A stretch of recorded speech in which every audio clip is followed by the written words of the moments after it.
সকাল সকাল স্নান করে দেখি অনিকেত এসে গেছে। ভাত আর আলু ভাজা দিয়ে ব্রেকফাস্টটা সেরে অনিকেতের সাথে বেরিয়ে পড়লাম। ও মা, রাস্তায় প্রচণ্ড জ্যাম থাকার কারণে অফিসে একটু ক্লান্ত হয়েই পৌঁছালাম।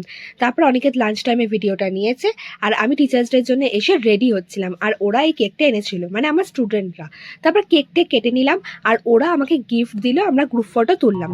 তারপরে তোমরা দেখতে পাবে আমার স্টুডেন্টদের পারফরমেন্স, দেখতে থাকো।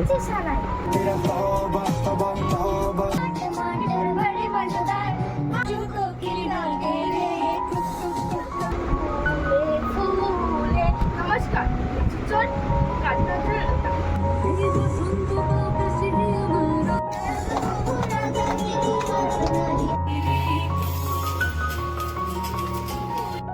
ওদেরকে আমি খাইয়েছিলাম লুচি, আলুর দম আর পনির। ওরা সেটা খুব ভালো করেই খাচ্ছিল, সবাইকে জিজ্ঞাসা করছিলাম কেমন হয়েছে, ওদের খুব ভালো লেগেছে। আর লাস্টে রাতে আমরা খেলাম আর গিফটটা খুলে নিলাম। টাটা।